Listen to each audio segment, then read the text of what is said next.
आणि पिंपरी चिंचवडमधील स्वतःच्या घराची प्रतीक्षा करणाऱ्या हजारो नागरिकांसाठी दिलासादायक बातमी। महाडा पुणे मंडळाच्या ताथवडे गृहनिर्माण योजनेच्या दुसऱ्या टप्प्यातील 792 सदनिकांची संगणकीय सोडत पारदर्शक पद्धतीने जाहीर करण्यात आली।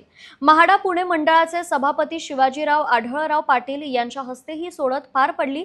या योजनेला नागरिकांचा उत्स्फूर्त प्रतिसाद मिळाला असून एकूण 1422 अर्ज प्राप्त झाले होते। उपलब्ध 792 सदनिकांमध्ये अल्प उत्पन्न गटासाठी 24 तर मध्यम उत्पन्न गटासाठी 768 सदनिकांचा समावेश होता।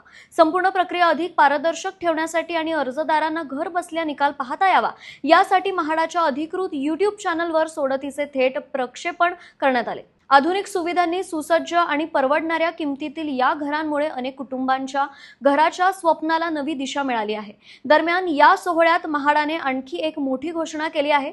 पुणे आणि पिंपरी चिंचवड परिसरात आगामी काळात सुमारे 10,000 नवीन परवडणारी घरे उभारण्याचा संकल्प करण्यात आला आहे। यासाठी शिरूर येथील 4 एकर शासकीय जागेवर नवीन गृहनिर्माण प्रकल्प तसेच चाकण औद्योगिक वसाहतीजवळील खराबवाडी येथे नवीन गृह प्रकल्प उभारण्यात येणार आहेत। याशिवाय प्रधानमंत्री आवास योजना शहरी 2.0 अंतर्गत खेड तालुक्यातील रोहकल आणि मुळशी तालुक्यातील नेरे येथे ही गृह बांधणीची कामं वेगाने सुरू आहेत।